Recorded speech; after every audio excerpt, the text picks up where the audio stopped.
I had been renting out my house on Airbnb for about 2 years when this happened. I live a couple of hours away, so I'd go there now and then just to do a quick cleaning, check if anything was broken, all that sort of thing. It was usually something simple, changing the sheets, checking the kitchen, nothing major. But this time, I had just gotten back from a long trip, so I decided to stay the night to make sure everything was in order for the next guest. It felt a little weird staying as a visitor in my own house after so many different people had stayed there. The night started off normal. I cleaned up, ate some leftovers I brought with me, and finally laid down to sleep. But around 2 or 3 in the morning, I woke up to a noise coming from the hallway. It sounded like someone walking. Really light steps, almost as if they were tiptoeing. At first, I thought I was still half dreaming, so I ignored it, convinced it was just the house creaking or some noise from outside. But the weird feeling wouldn't go away. I lay there listening, trying to convince myself it was all in my head. But when I was almost falling asleep again, I heard the sound once more, this time, much closer. I got out of bed, a little hesitant, and went straight to the living room. Nothing seemed out of place, but that strange feeling wouldn't leave me. I decided to check the security cameras. I had installed a few around the house just to keep track of check-ins and check-outs, see if everything was all right. When I grabbed my phone and started going through the footage, my heart started racing. There was a figure walking through the kitchen, but it wasn't just anyone. It was the previous guest. He was in the house, walking around like it was the most normal thing in the world. And the strangest part? He seemed to be aware of the sound of my footsteps, almost like he knew I might be awake. I was frozen in place, not knowing what to do. The guy was here, hiding somewhere, and I had no idea where he could be. And the worst part was that he only used the rooms when I was in the bedroom. I went through the footage, and I could see him walking through the living room, moving things around, but always disappearing when I appeared. The feeling of being watched, of someone controlling my every move, was suffocating. I stood there in the living room, unable to think straight, trying to figure out how he'd gotten back in and, most of all, why. After a few minutes, I decided I needed to be sure he was actually there. So, with my phone in hand, the volume turned down low. I kept watching the footage as I walked slowly through the house. Every sound, every shadow, made me more tense. I reached the kitchen, where he appeared on the cameras, and looked around. Everything seemed in place, but one detail caught my eye. The cabinet under the sink was slightly open. I never leave it open. That's where I keep cleaning supplies, and I always make sure to shut it tight. I moved closer, my heart racing, and gently pushed the door. Empty. But by this point, every corner of the house felt heavy, like I was being watched up close. I went back to the living room, trying to make sense of things. It was well past 3 in the morning, and the silence made every tiny noise sound louder than it should. So, I decided the best thing was to leave the house and wait until morning to figure things out. But as soon as I took my first step toward the door, I heard a creak from the hallway. One of those creaks that only happens when someone steps heavily. My skin prickled. I wasn't alone in the house anymore, that much I knew. I went to the front door with my heart in my throat, feeling the weight of every step. But before I could reach the latch, the creak sounded again, closer this time. I looked toward the stairs that led to the upstairs, and that's when I saw a shadow moving quickly. Something, or someone, was going up. I didn't think twice and ran to my car. I glanced back at the house one last time before getting in the vehicle, and I saw the kitchen light on, the very light I had turned off before going to bed. The next day, with the sun already up, I went back to the house with a friend, mostly just to make sure no one was still there. As expected, I didn't find any signs that the guest had stayed. But when I reviewed the cameras again, the most recent footage made my hair stand on end. I saw him again, sneaking out of my bedroom, like he had been watching me the whole time. He left through the back door, and the exact moment he crossed the gate, the camera captured something I still can't explain. A soft, creepy laugh, as if he was enjoying my distress. I never rented that place out again. I never figured out what he wanted or how he managed to come back. But after that night, I'd rather not know. I own a small Airbnb in a quiet, peaceful town, far from any hustle and bustle. I've been running it for about a year now. It's nothing fancy, just a 2-story house with a few rooms and a small garden. Most of the time, Everything runs smoothly, but there was this one weekend in the fall, late September, when things got strange. At first, I didn't think much of it. Guests come and go, sometimes leaving a bit of a mess or an odd comment, but it's just part of the job, right? This guest, Mark, seemed totally normal. He stayed for 2 nights and then checked out, but he left me a message that shook me up. He said someone had tried to get in through the window during the night. At first, I thought it must have been a nightmare or even some kind of joke. I mean, it's always been so calm in that area, but I couldn't shake off this feeling that something was off. Mark seemed pretty freaked out when he left, but I just figured it wasn't anything serious. That was until the next day, when I decided to go check on the house. When I got there, everything seemed normal. The windows were locked, the door was secure. So I thought maybe Mark had just been mistaken, but as soon as I stepped inside, I felt a chill. It wasn't the house itself, but the atmosphere. It felt like I wasn't alone.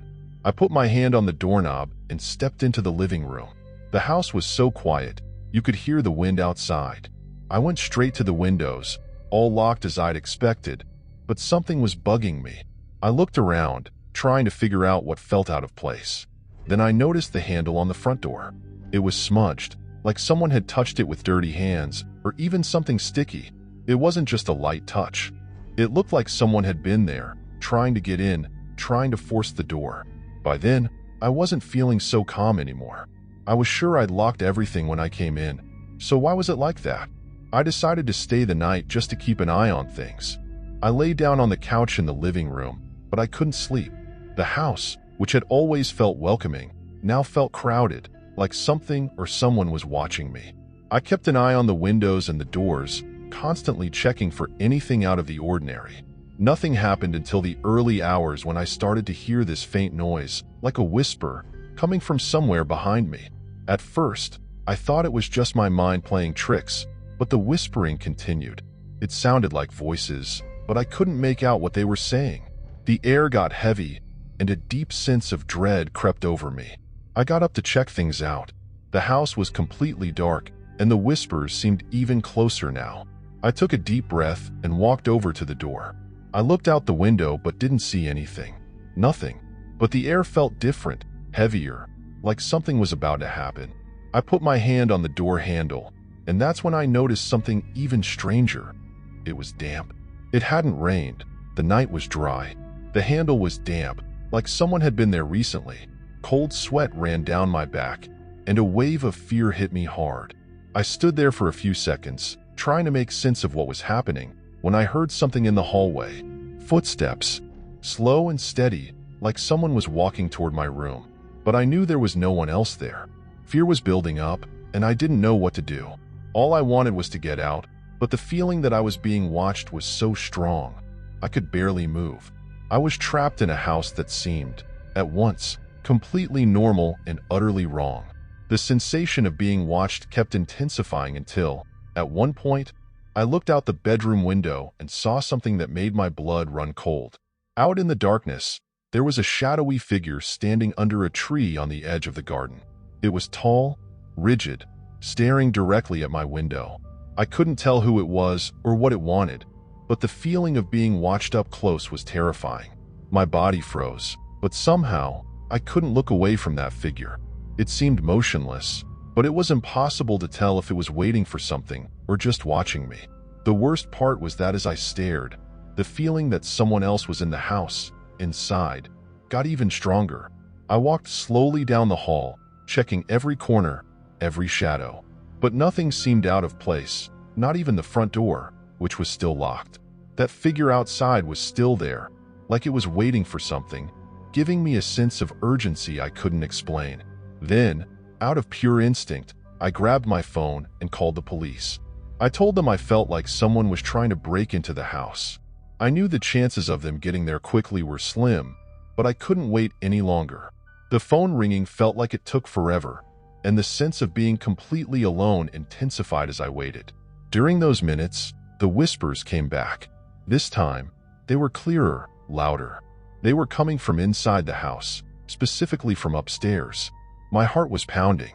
Who was upstairs?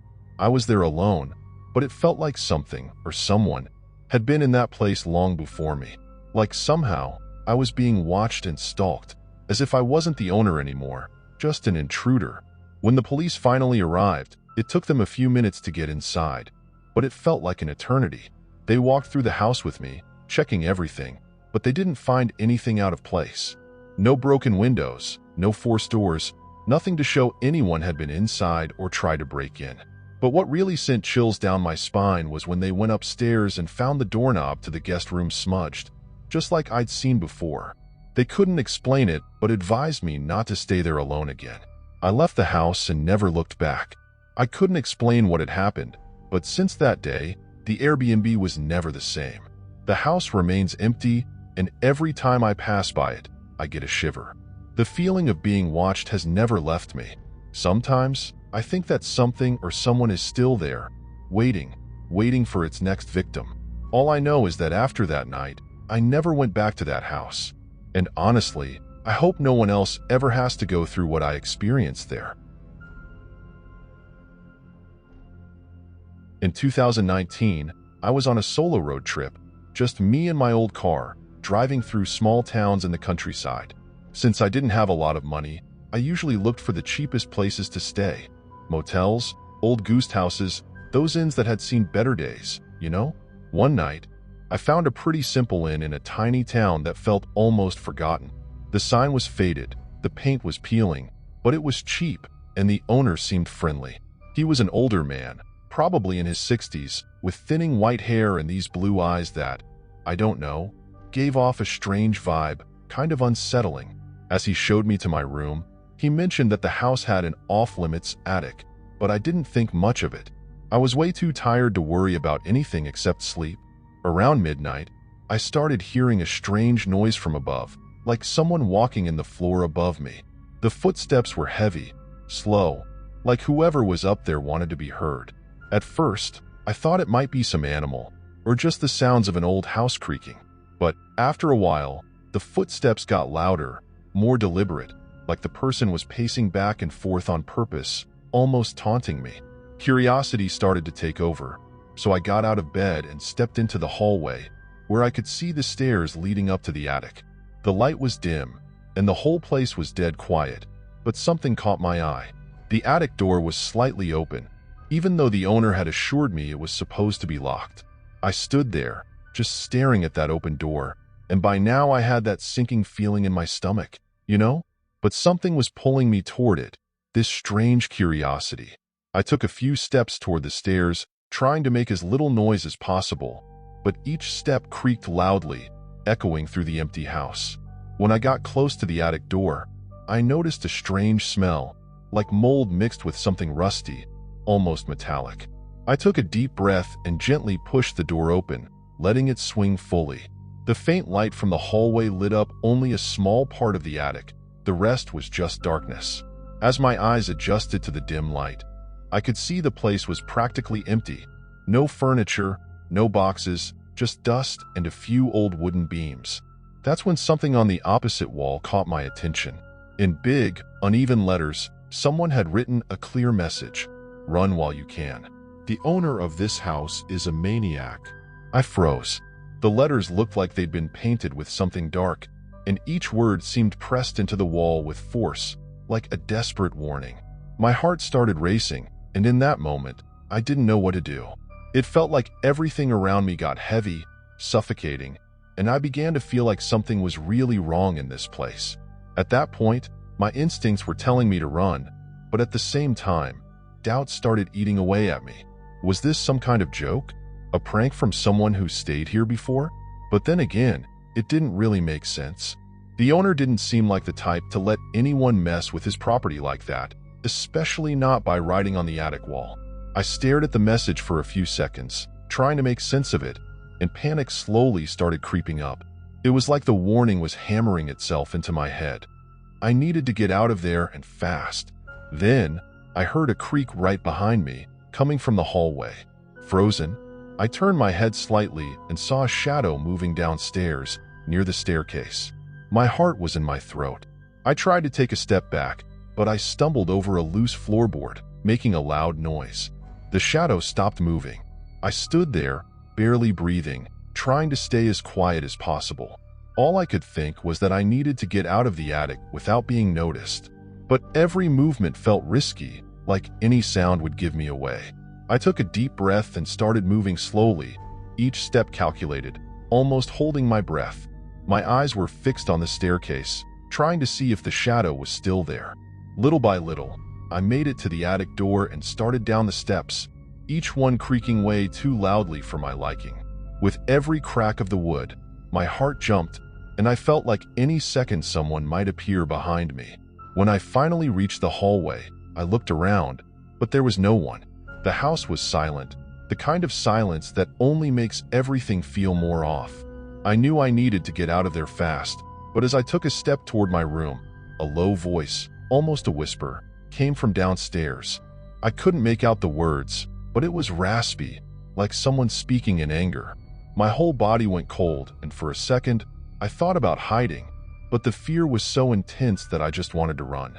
I went to my room, grabbed my backpack, and without even bothering to properly pack my things, I headed down the stairs as fast as I could without making a sound. With every step, that feeling of being watched grew stronger. When I reached the ground floor, my hands were sweaty with nerves.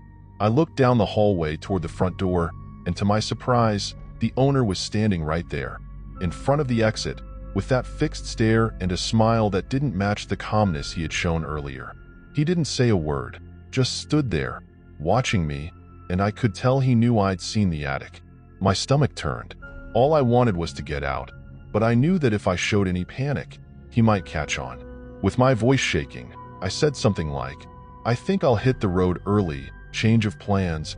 He just kept staring at me, and after a few seconds, still smiling, he stepped aside, letting me pass.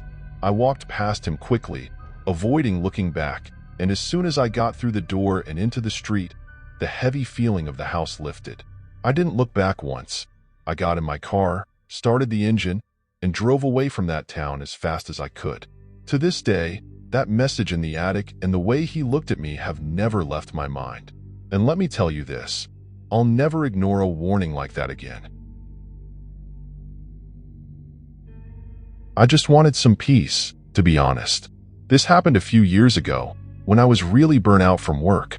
I decided to rent a simple cabin, far from the city, to spend a weekend without Wi-Fi, without anyone interrupting me. The place was basic, no luxury. It was a one-room cabin, with a fireplace and a view of a field that stretched out to a line of dense trees. It was autumn, so the days were already getting shorter, and by the time I settled in and had something to eat, the sun was almost setting. I remember feeling this strange sense of silence. It's incredible how you don't realize how noisy life is until you're out in the middle of nowhere, where there's no sound. Well, around 8 p.m., that's when I noticed a faint light outside. At first, I thought it was just the headlights of a distant car, but the light was too steady and soft to be that. I got curious, so I turned off the cabin's light and looked out the window. My eyes adjusted to the dark, and that's when I saw a group of people in a circle, just a few hundred meters away, in the middle of the field. They were dressed in black, clothes that, from that distance, almost blended into the night. If it weren't for the strange glow coming from the center of the circle, it looked like they were holding candles or lanterns, but something about the way they moved made me think it was part of some ritual or something like that. I stood there, watching through the window, trying to make sense of what was happening. I couldn't hear anything. The field was in absolute silence, but the feeling in the air was heavy. It was like time had slowed down, and I could barely blink without feeling that something was wrong. I kept watching for a while, trying to understand what those people were doing. It didn't seem like something normal, not even for the most isolated countryside. They were in formation, like they were performing some kind of ceremony. Suddenly, one of them stopped and turned their head. It was like they had felt my gaze, and that's when I started to feel a little invaded. The strangest part was that when they saw me, they didn't step back, they didn't run, and they didn't react the way someone would if they knew they were being watched. They just stared at me for a few seconds. I can't explain exactly what happened, but then they made a gesture with their hands, and after that, one by one, each person in the circle began walking toward me. They didn't look away once, and the discomfort only grew. The weirdest thing was that it seemed like they knew exactly where I was, like they could see me clearly, even though I was in complete darkness inside the cabin. That heavy silence, with all those footsteps coming closer to my door, made my heart race. I was completely frozen, not knowing what to do. I wanted to lock the door, run to the car, anything, but something was stopping me from moving. They were getting closer and closer, and I could hear their dragging footsteps on the dirt. The smell of the field, that fresh air, started mixing with something stranger, a feeling of fear and despair so deep I couldn't bear it. Like the air was charged with something I couldn't identify, but that made me feel so vulnerable. I don't know how long I stayed there, frozen, watching those hooded figures get closer, but the feeling of being watched, of being followed, was consuming me. The group didn't seem to be in any hurry, but each one of them approached with an almost predatory slowness. No matter how much I wanted to run, I couldn't make a move. All I could do was watch, paralyzed. When they were about 5 meters from my door, something changed. I can't say exactly what, but one of them, who seemed to be the leader, made a gesture with his hand. It was like he gave a silent order. Suddenly, they stopped. They all stood still, in silence, their eyes fixed on the cabin. For a moment, I thought they were going to break in, or that something worse was about to happen. I could feel the weight of their stares, like they were waiting for some reaction from me, but nothing happened. They just stood there, staring at me, and what unnerved me the most was that it didn't feel like anger or a threat. It was like they were observing me with a detached curiosity, as if I were just another part of the scenery they were studying. After a few minutes that felt like hours, something curious happened. One by one, they started to walk away, still never taking their eyes off me. It was like, for some reason, I had been spared. They walked back toward the field, keeping the circle intact, but not even looking back. I was in shock. I couldn't process what had just happened. I didn't know if I should feel relieved or scared. A part of me wanted to run, get in the car, and leave, but something kept me from leaving that place. I stayed there, by the window, watching them until they disappeared into the darkness. The field went quiet again, as if nothing had happened. When I finally managed to move, I locked all the doors and windows, lit the fire, and spent the rest of the night on edge. I couldn't sleep, but I also couldn't understand what that was. The next morning, I left. I didn't want to know what or who those people were, or why they spared me. But to this day, whenever I think back to that night, I get chills down my spine. That feeling of being watched, of being studied, has never left my mind. And the weirdest thing, I've never heard of anyone else going to that area or renting that cabin after me.